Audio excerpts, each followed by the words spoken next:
Hello, this is Julian with Coffee Reviews, and today we'll be reviewing the Karatu Pea Berry Wash Processed Kenya from Bolt Coffee Company. And there's the bag right there. And Bolt, based out of Providence, Rhode Island, and this coffee right here was featured in our most recent blind taste test rankings video as part of a viewer subscriber recommendation suggestion series, where it did finish third place out of 4 coffees on that day. And as we noted in that video, it was extremely difficult to rank all 4 of those coffees. However, this one was probably the biggest standout on that table for a number of reasons. The first of which being, of course, as a lot of people know, Kenyan coffees do tend to be one of our least favorite origins, so it was a huge underdog going into the video for that reason alone. But another reason it earned this underdog status was because it was the only average coffee on that table, as the other coffees were either a rare variety or a special processing method coffee. So this one right here had a lot going against it, and even with that, not just did it outperform our expectations, but it was arguably the most enjoyable cup of coffee we had had on that day. Bolt is a coffee roaster we had zero familiarity with going into that video. They were a suggestion to us by Greg from Zach and Greg Like Coffee. So shout outs to and thank you to Greg for the suggestion. We are looking very much forward to discussing this coffee. This right here is day 20 of this coffee. And recipe we settled on for this coffee was a 16:1 water to coffee ratio brewed at 205 degrees Fahrenheit. Through the Chemex, it is a light medium American for the roast profile. And let's start discussing the coffee.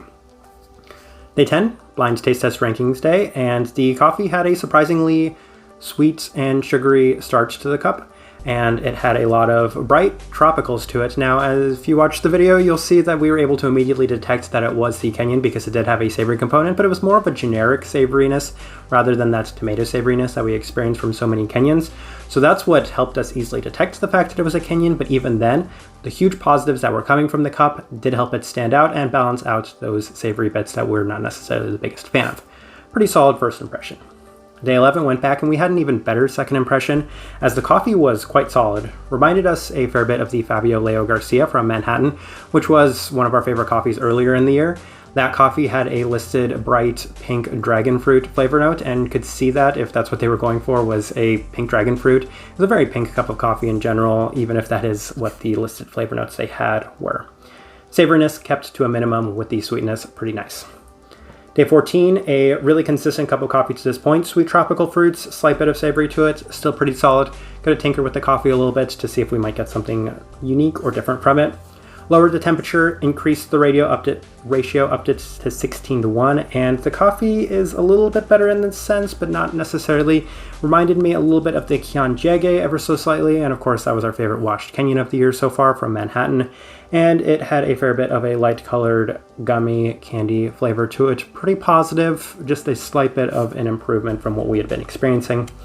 Day 18 upped the temperature and liked it this way as well, so there was no way that we went with the recipe that we didn't necessarily like this coffee. The higher temperatures were good with the higher ratio, brought out a lot more of the savory components though, so that's why we were trying to find a nice little balance, and when we settled on the 205 degrees, it was because it did have a great balance of the sweetness while kind of keeping that savory component a little bit more tame. Could feel that the pink candy sweetness you were getting from the higher temperatures was worth the trade-off, but again, we just set a little bit more on the 205 degrees. And then day 18, which was the final day, we had the cup of coffee. We'll say that the savoriness is going to be there regardless of what you do. Higher temperatures, lower temperatures, different brew methods. Could say that there's a fair bit of a unripe blackberry component to this cup of coffee. You're getting a lot from this cup of coffee on different days. There's a little bit more depth to this cup of coffee than I think we have necessarily listed in these notes. But there was of course, abundant pink citrus fruit. Perhaps even a pink lemonade is the best descriptor we could have by the end of this coffee. Pretty lovely cup. All right, let's go ahead and put up the tasting wheel so you can see what we're getting. And I'm actually quite happy with the way that this tasting wheel turned out, because I feel like this cup of coffee is one of those that was pretty easy to chart accordingly. So as we've mentioned, the sweetness a lot, level 4. Yeah, the sweetness at a level 4 is definitely justified. It's a pretty acidic cup of coffee. It doesn't have the most lasting finish, but the cleanliness at a level 3 is always really nice for Kenyan cups of coffee. Anytime the cleanliness pushes above a level 2, we find that to be a pretty good Kenyan cup of coffee. The florals at level 3, and the florals as we're drinking this on day 20 is actually really, really nice. Getting a lot of that honeysuckle that we discuss a lot. It's quite present in this cup of coffee, really lovely. The savoriness at a level 3 We have not hidden the fact that the savoriness is going to be in this cup of coffee, and keeping it below a level 4, because a lot of Kenyans are basically, as a lot of people describe, acidic tomatoes. So keeping both the acidity down as well as the savoriness down is going to be a huge selling point to us and a huge a huge positive point for this cup of coffee. Let's see here. Of course, the citrus fruit at level 4, which is up there with the sweetness, is the two highest things on this tasting wheel. We've been mentioning that a lot. It's kind of a pink citrus fruit. Could maybe even describe this as a grapefruit from time to time. I don't think we put that in the notes, but now that I'm thinking about it, that makes a lot of sense. It's got maybe some of those grapefruit components to it. But for the most part, as we mentioned, really like the way that this tasting wheel looks. I think it's a great representation of what we were getting from this cup of coffee. All right, our overall thoughts and impressions of this coffee. So this one was the biggest surprise and the biggest outperformer on that table. And I guess it shouldn't come as a surprise that by the end it finished as our favorite of those 4 cups of coffee, as this one had a great bit of sweetness, it kept the savoriness down, and it outperformed the fact that it's a Kenyan. And it was one of our favorite Kenyans that we have arguably ever had, especially an American Kenyan. Would say that the only Kenyans we've necessarily enjoyed from American coffee roasters tend to be the ones that come from Sweet Bloom.